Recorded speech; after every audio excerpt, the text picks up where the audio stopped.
Assalamualaikum warahmatullahi wabarakatuh. Perkenalkan, nama saya Ulfa Aziz dengan NIM 1904010149.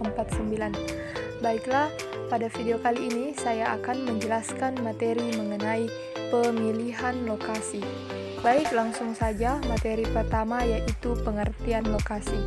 Menurut Tarigan 2006, teori lokasi adalah ilmu yang menyelidiki tata ruang, kegiatan ekonomi atau ilmu yang menyelidiki alokasi geografis dari sumber-sumber yang berpotensial, serta hubungannya dengan atau pengaruhnya terhadap keberadaan berbagai macam usaha atau kegiatan lain, baik ekonomi maupun sosial.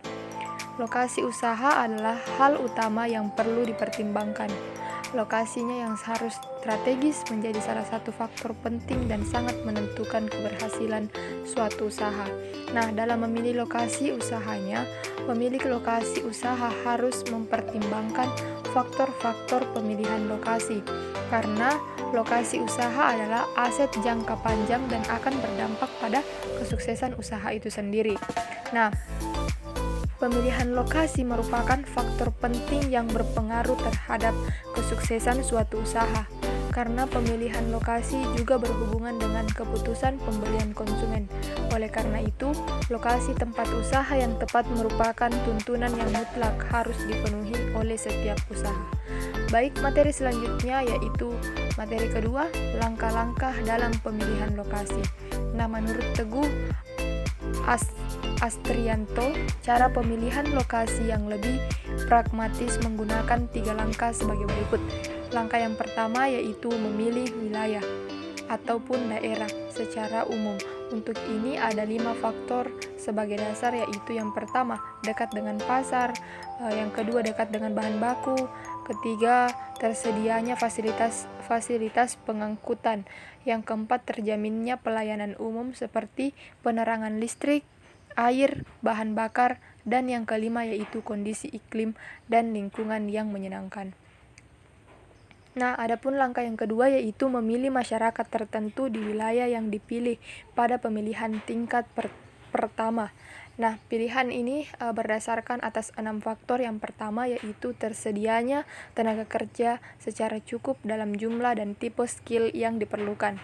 Yang kedua, tingkat upah yang lebih murah. Yang ketiga, adanya perusahaan yang bersifat suplementer atau komplementer dalam hal bahan baku, hasil produksi, buruh dan tenaga terampil yang dibutuhkan. Yang keempat, adanya kerjasama yang baik antar sesama perusahaan yang ada. Yang kelima yaitu peraturan daerah yang menunjang, dan yang terakhir yang keenam yaitu kondisi kehidupan masyarakat yang menyenangkan. Nah, adapun langkah yang ketiga yaitu memilih lokasi tertentu. Pertimbangan utama pada langkah ini adalah soal tanah.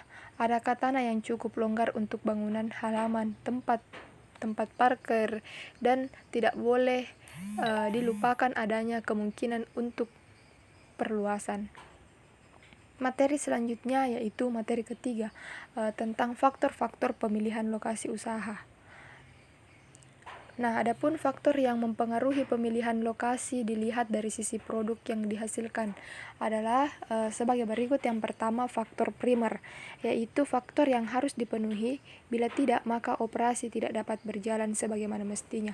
Nah, faktor kedua yaitu faktor sekunder, yaitu faktor yang sebaiknya ada, bila tidak operasi masih dapat dibatasi dengan biaya yang lebih mahal. Demikianlah pemaparan materi dari saya. Kurang dan lebihnya mohon dimaafkan. Wabillahi taufiq wal hidayah. Wassalamualaikum warahmatullahi wabarakatuh.